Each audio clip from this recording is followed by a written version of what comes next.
ಮೂಡ ಹಗರಣ ವಾಲ್ಮೀಕಿ ಹಗರಣ ಇದೆರಡರ ನಡುವೆನೇ ಸಿಲುಕಿ ಒದ್ದಾಡ್ತಾ ಇದ್ದ ಕಾಂಗ್ರೆಸ್ ಪಾಳೆಯಕ್ಕೆ ನಿನ್ನೆ ಬೆಳಕಿಗೆ ಬಂದ ಒಂದು ಪ್ರಕರಣ ಮತ್ತಷ್ಟು ಸಂಕಷ್ಟವನ್ನ ತಂದೊಡ್ತಾ ಇದೆ.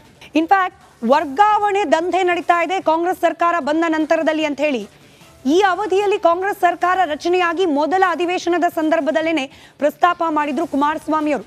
ಪೆನ್ ಡ್ರೈವ್ ಸಾಕಷ್ಟು ಚರ್ಚೆಗೆ ಕಾರಣವಾಗಿತ್ತು, ರಾಜಕೀಯ ವಲಯದಲ್ಲಿ ಕೋಲಾಹಲಕ್ಕೂ ಕೂಡ ಕಾರಣವಾಗಿತ್ತು. ವರ್ಗಾವಣೆ ದಂಧೆಗೆ ಸಂಬಂಧಪಟ್ಟಂತೆ ಪೆನ್ ಡ್ರೈವ್ನಲ್ಲಿ ಮಾಹಿತಿ ಇದೆ, ಕೃಷಿ ಇಲಾಖೆಯಲ್ಲಿ ಅವ್ಯಾಹತವಾಗಿ ವರ್ಗಾವಣೆ ದಂಧೆ ನಡೀತಿದೆ, ಅದಕ್ಕೆ ಸಂಬಂಧಪಟ್ಟ ಡಾಕ್ಯುಮೆಂಟ್ಸ್ ನನ್ನ ಬಳಿಯಲ್ಲಿದೆ ಅಂತ ಹೇಳಿ ಕುಮಾರಸ್ವಾಮಿ ಅವರು ಆರೋಪ ಮಾಡಿದ್ರು. ನಂತರದಲ್ಲಿ ಆ ಪೆನ್ ಡ್ರೈವ್ ಆಚೆ ಬರಲಿಲ್ಲ, ಬೇರೆ ಕಥೆ. ಆದರೆ ಈ ವರ್ಗಾವಣೆ ದಂಧೆಯ ಆರೋಪವನ್ನ ಸತತವಾಗಿ ಜೆಡಿಎಸ್ ಹಾಗೆ ಬಿಜೆಪಿ ಎರಡೂ ಪಕ್ಷಗಳು ಕೂಡ ಕಾಂಗ್ರೆಸ್ ಸರ್ಕಾರದ ವಿರುದ್ಧವಾಗಿ ಆಗಿಂದ ಹಾಗೆ ಅಸ್ತ್ರದ ರೂಪದಲ್ಲಿ ಪ್ರಯೋಗ ಮಾಡ್ತಾ ಬರ್ತಿದ್ದಾರೆ. ಇದಕ್ಕೆ ಪೂರಕ ಅನ್ನೋ ರೀತಿಯಲ್ಲಿ ಇದೀಗ ವರ್ಗಾವಣೆ ಹಗರಣಕ್ಕೇನೆ ಬಲಿಯಾಗಿ ಹೋದ್ರು PSI ಪರಶುರಾಮ್ ಅನ್ನೋ ಆರೋಪ.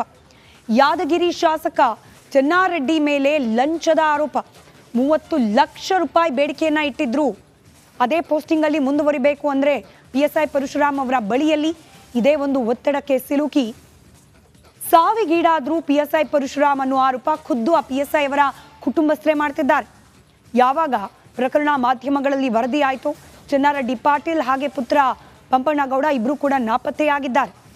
FIR ಕೂಡ ದಾಖಲಾಗಿದೆ. ಕೇವಲ FIR ಮಾಡಿದ್ರೆ ಸಾಲದು, ಇಬ್ಬರನ್ನ ಕೂಡ ಬಂಧಿಸಬೇಕು ಅನ್ನೋ ಆಗ್ರಹ ಕೂಡ ಹೆಚ್ಚಾಗ್ತಾ ಇದೆ. ಈ ಮೂರು ಹಗರಣಗಳು ಕೂಡ ಇನ್ನಿಲ್ಲದಂತೆ ಕಾಂಗ್ರೆಸ್ ಪಾಳೆಯವನ್ನ ಕಾಡ್ತಾ ಇದೆ. ಒಂದು ಕಡೆಯಲ್ಲಿ ಹೈಕಮಾಂಡ್ನ ನಾಯಕರು ಬಂದಿದ್ದಾರೆ. ಈ ಮೂರು ಹಗರಣಗಳಿಗೆ ಸಂಬಂಧಪಟ್ಟಂತೆ ಕೂಲಂಕುಷವಾಗಿ ರಾಜ್ಯದ ನಾಯಕರ ಜೊತೆಯಲ್ಲಿ ಚರ್ಚೆ ಮಾಡೋ ಸಾಧ್ಯತೆ ಇದೆ. ಇದೆಲ್ಲದರ ನಡುವೆ ಮೂಡ ಹಗರಣಕ್ಕೆ ಸಂಬಂಧಪಟ್ಟಂತೆ ರಾಜ್ಯಪಾಲರು ನಾಳೆ ಪ್ರಾಸಿಕ್ಯೂಷನ್ಗೆ ಅನುಮತಿಯನ್ನ ನೀಡ್ತಾರಾ? ಸದ್ಯಕ್ಕಿರುವ ಅನುಮಾನ ಇದೆ. ಇನ್ನು ಮೂಡ ಹಗರಣ ಪಾದಯಾತ್ರೆ ನಡೀತಾ ಇದೆ. ಮೂಡ ಹಗರಣಕ್ಕೆ ಸಂಬಂಧಪಟ್ಟಂತೆ ವಿರೋಧ ಪಕ್ಷಗಳಿಂದ ಮೂಡ ಹಗರಣದಲ್ಲಿ ಮುಖ್ಯಮಂತ್ರಿಗಳಿಗೇನೆ ಸಂಕಷ್ಟ ಹೆಚ್ಚು. ಇನ್ಫ್ಯಾಕ್ಟ್ ವಾಲ್ಮೀಕಿ ನಿಗಮದ ಹಗರಣದಲ್ಲಿ ಈಗ ಆಲ್ರೆಡಿ ನಾಗೇಂದ್ರ ಅವರ ತಲೆದಂಡ ಆಗಿದೆ, ತನಿಖೆ ಪ್ರಗತಿಯಲ್ಲಿದೆ. ಒಟ್ಟಾರೆಯಾಗಿ ಇದು ಸರ್ಕಾರಕ್ಕೆ ಮುಜುಗರವಾದರೂ ಕೂಡ ವೈಯಕ್ತಿಕವಾಗಿ ಸಿದ್ದರಾಮಯ್ಯನವರಿಗೆ ಕನೆಕ್ಟೆಡ್ ಇಲ್ಲ ವಾಲ್ಮೀಕಿ ನಿಗಮದ ಹಗರಣ. ಆದರೆ ಮೂಡ ಹಗರಣ ಹಾಗಲ್ಲ, ಸರ್ಕಾರಕ್ಕೂ ಈ ಹಗರಣಕ್ಕೂ ಪಾತ್ರ ಅಂದರೆ ನೇರವಾದ ಸಂಬಂಧ ಇಲ್ಲ ಅನ್ನೋ ರೀತಿಯಲ್ಲೇ ಇದೆ. ವಿರೋಧ ಪಕ್ಷಗಳು ಕೂಡ ಬಹುತೇಕ ಇದೇ ರೀತಿಯಲ್ಲಿ ಪೋರ್ಟ್ರೇ ಮಾಡ್ತಾ ಇರೋದು. ನೇರವಾಗಿ ಮೂಡ ಹಗರಣದಲ್ಲಿ ಮುಖ್ಯಮಂತ್ರಿ ಸಿದ್ದರಾಮಯ್ಯನವರನ್ನೇ ಟಾರ್ಗೆಟ್ ಮಾಡಲಾಗ್ತಾ ಇದೆ. ಸಿದ್ದರಾಮಯ್ಯನವರ ಮೇಲೇನೇ ಆರೋಪ ಕೇಳಿಬಂದಿದೆ. ತಮ್ಮ ಅಧಿಕಾರದ ಬೆನಿಫಿಟ್ನಿಂದಾಗಿ ತಮ್ಮ ಪತ್ನಿ ಹೆಸರಿಗೆ ಅಧಿಕ ಬೆಲೆ ಬಾಳುವಂತಹ ಸೈಟನ್ನು ಪಡೆದಿದ್ದಾರೆ ಸಿದ್ದರಾಮಯ್ಯನವರು ಅನ್ನೋದು ವಿರೋಧ ಪಕ್ಷಗಳ ಆರೋಪ ಆಗಿದೆ. CM ಸಿದ್ದರಾಮಯ್ಯ ಮೇಲೆ ಅಧಿಕಾರ ದುರ್ಬಳಕೆ ಆರೋಪ ಮೇಲೆ ಕೇಳಿ ಬರ್ತಾ ಇದೆ. ಈ ವಿಚಾರಕ್ಕೆ ಸಂಬಂಧಪಟ್ಟಂತೆ ಹಗರಣವನ್ನ ಗಂಭೀರವಾಗಿ ಪರಿಗಣಿಸದೆ ದೋಸ್ತಿ ಪಾಳೆಯ ಮುಖ್ಯಮಂತ್ರಿಗಳ ವಿರುದ್ಧ ರಾಜೀನಾಮೆ ನೀಡಬೇಕು ಅಂತ ಆಗ್ರಹಿಸಿ ಪಾದಯಾತ್ರೆಯನ್ನ ಕೂಡ ನಡೆಸ್ತಾ ಇದ್ದಾರೆ. ಜೈಲ್ ಪಾಲಾಗಿದ್ದಾರೆ. ಈ ವಿಚಾರಕ್ಕೆ ಸಂಬಂಧಪಟ್ಟಂತೆಯೂ ಕೂಡ ರಾಜ್ಯದಲ್ಲಿ ಕೈ ಸರ್ಕಾರಕ್ಕೆ ಸಾಕಷ್ಟು ಮುಜುಗರ ಆಗಿದೆ. ಇದೀಗ ದೆಹಲಿಯಿಂದ ಆಗಮಿಸಿರುವ ಕಾಂಗ್ರೆಸ್ನ ಹೈಕಮಾಂಡ್ ನಾಯಕರು ವಾಲ್ಮೀಕಿ ಹಗರಣಕ್ಕೆ ಸಂಬಂಧಪಟ್ಟಂತೆ ಆಗಿರುವ ಡ್ಯಾಮೇಜ್ಗೂ ಕೂಡ ಇದನ್ನ ಕಂಟ್ರೋಲ್ ಮಾಡೋದು ಹೇಗೆ, ಆಗಿರುವ ಡ್ಯಾಮೇಜನ್ನ ತೇಪೆ ಹಚ್ಚೋದು ಹೇಗೆ ಅಂತ ಹೇಳಿ ಮಾತುಕತೆ ನಡೆಸುವ ಸಾಧ್ಯತೆ ಇದೆ. ನಮಸ್ಕಾರ, ನೀವು ನೋಡ್ತಾ ಇದ್ದೀರಾ ರಿಪಬ್ಲಿಕ್ ಕನ್ನಡದ ಪಕ್ಕಾ ಪಾಲಿಟಿಕ್ಸ್. ನಾನು ಸ್ಮಿತಾ ರಂಗನಾಥ್. ಎಂದಿನಂತೆ ಇವತ್ತು ಕೂಡ ಇಡೀ ದಿನದ ರಾಜಕೀಯ ವಿದ್ಯಮಾನಗಳ ಪೈಕಿ ಅತ್ಯಂತ ಸೆನ್ಸೇಷನಲ್ ಎನಿಸುವಂತಹ ಸುದ್ದಿಗಳನ್ನ ಮುಂದಿನ ಅರ್ಧ ಗಂಟೆಯಲ್ಲಿ ನಿಮ್ಮ ಮುಂದೆ ಇಡ್ತಾ ಹೋಗ್ತೀವಿ. ಇವತ್ತಿನ ಪಕ್ಕಾ ಪಾಲಿಟಿಕ್ಸ್ ನಲ್ಲಿ ಹಾಗಾದ್ರೆ ಶುರು ಮಾಡೋಣ ಇವತ್ತಿನ ಪಕ್ಕಾ ಪಾಲಿಟಿಕ್ಸ್ ಅನ್ನ ಇವತ್ತಿನ ಅತ್ಯಂತ ದೊಡ್ಡ ಸುದ್ದಿಯ ಮೂಲಕ.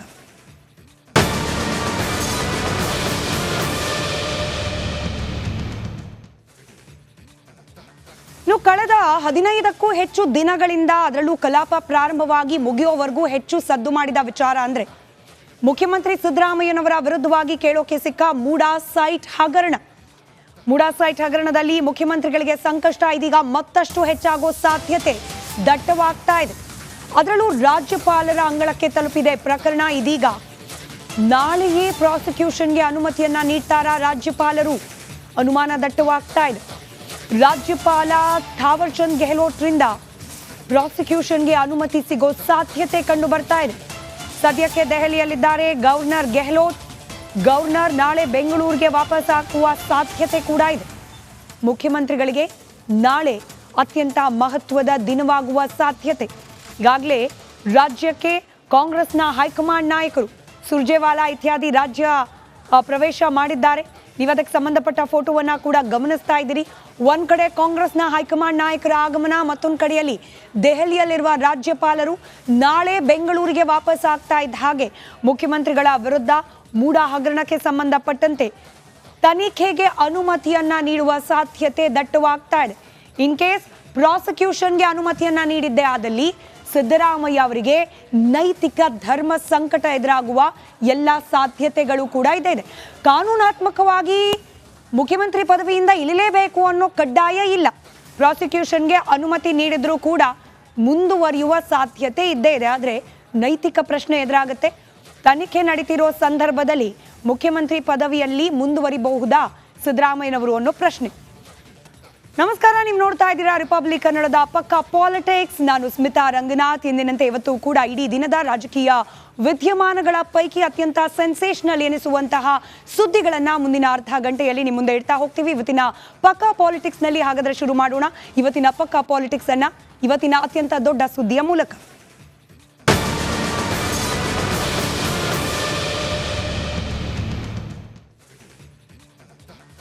ಕಳೆದ 15ಕ್ಕೂ ಹೆಚ್ಚು ದಿನಗಳಿಂದ, ಅದರಲ್ಲೂ ಕಲಾಪ ಪ್ರಾರಂಭವಾಗಿ ಮುಗಿಯೋವರೆಗೂ ಹೆಚ್ಚು ಸದ್ದು ಮಾಡಿದ ವಿಚಾರ ಅಂದ್ರೆ ಮುಖ್ಯಮಂತ್ರಿ ಸಿದ್ದರಾಮಯ್ಯನವರ ವಿರುದ್ಧವಾಗಿ ಕೇಳೋಕೆ ಸಿಕ್ಕ ಮೂಡಾ ಸೈಟ್ ಹಗರಣ. ಮೂಡಾ ಸೈಟ್ ಹಗರಣದಲ್ಲಿ ಮುಖ್ಯಮಂತ್ರಿಗಳಿಗೆ ಸಂಕಷ್ಟ ಇದೀಗ ಮತ್ತಷ್ಟು ಹೆಚ್ಚಾಗೋ ಸಾಧ್ಯತೆ ದಟ್ಟವಾಗ್ತಾ ಇದೆ.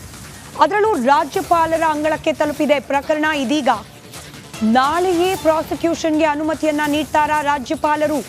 ಅನುಮಾನ ದಟ್ಟವಾಗ್ತಾ ಇದೆ. ರಾಜ್ಯಪಾಲ ಥಾವರ್ ಚಂದ್ ಗೆಹ್ಲೋಟ್ರಿಂದ ಪ್ರಾಸಿಕ್ಯೂಷನ್ಗೆ ಅನುಮತಿ ಸಿಗೋ ಸಾಧ್ಯತೆ ಕಂಡು ಬರ್ತಾ ಇದೆ. ಸದ್ಯಕ್ಕೆ ದೆಹಲಿಯಲ್ಲಿದ್ದಾರೆ ಗವರ್ನರ್ ಗೆಹ್ಲೋಟ್. ಗವರ್ನರ್ ನಾಳೆ ಬೆಂಗಳೂರಿಗೆ ವಾಪಸ್ ಹಾಕುವ ಸಾಧ್ಯತೆ ಕೂಡ ಇದೆ. ಮುಖ್ಯಮಂತ್ರಿಗಳಿಗೆ ನಾಳೆ ಅತ್ಯಂತ ಮಹತ್ವದ ದಿನವಾಗುವ ಸಾಧ್ಯತೆ. ಈಗಾಗಲೇ ರಾಜ್ಯಕ್ಕೆ ಕಾಂಗ್ರೆಸ್ನ ಹೈಕಮಾಂಡ್ ನಾಯಕರು ಸುರ್ಜೇವಾಲಾ ಇತ್ಯಾದಿ ರಾಜ್ಯ ಪ್ರವೇಶ ಮಾಡಿದ್ದಾರೆ. ನೀವು ಅದಕ್ಕೆ ಸಂಬಂಧಪಟ್ಟ ಫೋಟೋವನ್ನ ಕೂಡ ಗಮನಿಸ್ತಾ ಇದ್ದೀರಿ. ಒಂದ್ ಕಡೆ ಕಾಂಗ್ರೆಸ್ನ ಹೈಕಮಾಂಡ್ ನಾಯಕರ ಆಗಮನ, ಮತ್ತೊಂದು ಕಡೆಯಲ್ಲಿ ದೆಹಲಿಯಲ್ಲಿರುವ ರಾಜ್ಯಪಾಲರು ನಾಳೆ ಬೆಂಗಳೂರಿಗೆ ವಾಪಸ್ ಆಗ್ತಾ ಇದ್ದ ಹಾಗೆ ಮುಖ್ಯಮಂತ್ರಿಗಳ ವಿರುದ್ಧ ಮೂಡಾ ಹಗರಣಕ್ಕೆ ಸಂಬಂಧಪಟ್ಟಂತೆ ತನಿಖೆಗೆ ಅನುಮತಿಯನ್ನ ನೀಡುವ ಸಾಧ್ಯತೆ ದಟ್ಟವಾಗ್ತಾ ಇದೆ. ಇನ್ ಕೇಸ್ ಪ್ರಾಸಿಕ್ಯೂಷನ್ಗೆ ಅನುಮತಿಯನ್ನ ನೀಡಿದ್ದೇ ಆದಲ್ಲಿ ಸಿದ್ದರಾಮಯ್ಯ ಅವರಿಗೆ ನೈತಿಕ ಧರ್ಮ ಸಂಕಟ ಎದುರಾಗುವ ಎಲ್ಲ ಸಾಧ್ಯತೆಗಳು ಕೂಡ ಇದೆ. ಕಾನೂನಾತ್ಮಕವಾಗಿ ಮುಖ್ಯಮಂತ್ರಿ ಪದವಿಯಿಂದ ಇಳಿಲೇಬೇಕು ಅನ್ನೋ ಕಡ್ಡಾಯ ಇಲ್ಲ. ಪ್ರಾಸಿಕ್ಯೂಷನ್ಗೆ ಅನುಮತಿ ನೀಡಿದ್ರೂ ಕೂಡ ಮುಂದುವರಿಯುವ ಸಾಧ್ಯತೆ ಇದ್ದೇ ಇದೆ. ಆದರೆ ನೈತಿಕ ಪ್ರಶ್ನೆ ಎದುರಾಗುತ್ತೆ. ತನಿಖೆ ನಡೀತಿರೋ ಸಂದರ್ಭದಲ್ಲಿ ಮುಖ್ಯಮಂತ್ರಿ ಪದವಿಯಲ್ಲಿ ಮುಂದುವರಿಬಹುದಾ ಸಿದ್ದರಾಮಯ್ಯನವರು ಅನ್ನೋ ಪ್ರಶ್ನೆ.